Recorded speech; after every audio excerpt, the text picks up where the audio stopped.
Kayang tumugtog kahit 2 instrumento. May alam ka ba kahit isa lang? Kahit piano?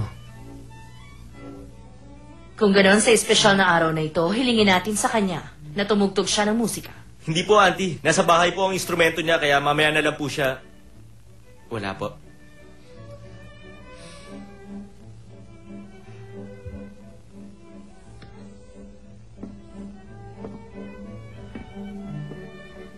Huwag ka nang mahiya sa amin. Tumugtog ka ng isang piyesa.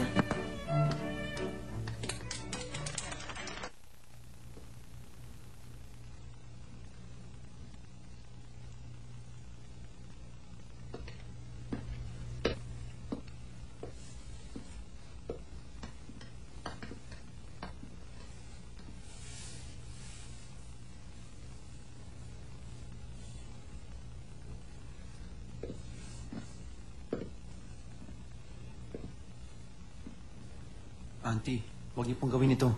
Hindi po nakapaghanda si Sanchay para tumugtog ngayong gabi. Mapapahiya lang po siya. Kawawa naman po siya. Kung nangangarap siyang maging miyembro ng Downing family, kailangan niyang makuha ang loob ng mga kaibigan ko. At kung hindi siya magkakalakas loob na gawin ito ngayon, ano pa ang magagawa niya sa susunod? Simulan mo na ang pagtugtog, Miss Sanchay. Maging miyembro ng pamilya niya? Tama bang narinig ko? Mangyayari siguro yan sa katapusan ng mundo. Hindi ko rin gugustuhin maging biyanan ng ganyang klaseng babae.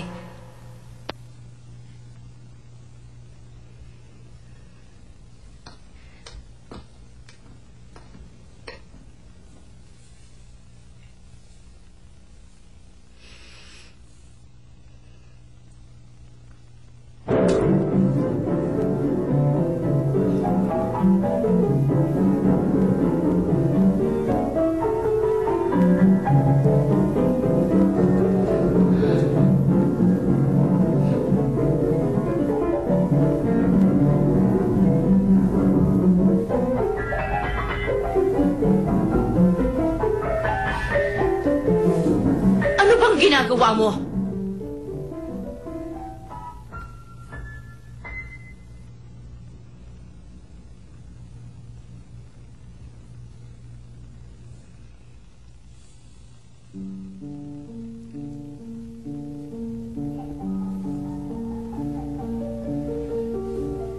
Sinabi ng isang Western philosopher, ikaw babae, na nabibihisan ng diamante at mga kumikinang na alahas. Kung gusto mong makuha ang lahat ng yaman at maging reyna, kailangan mong matutunan ng paligid mo. Kailangan mong lasunin ang iyong isipan para magamoy pera.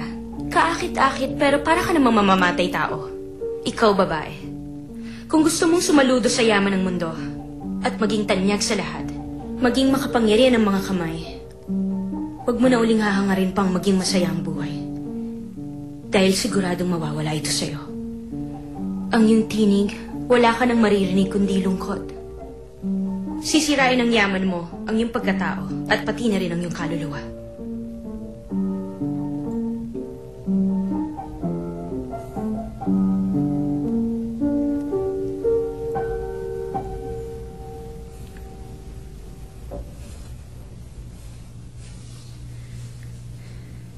Hindi nasusukat ang pagkatao ng isa sa kakayahan mong tumugtog ng piano. Mabuting makitungo ang pamilya ko. Kahit wala kaming piano na ganito kamahal. Anong pagkakaiba nila kung mahusay sila sa ganito? Pero itong sasabihin ko, isa lang piyesa ang kaya kong tugtugin. Ano naman ngayon?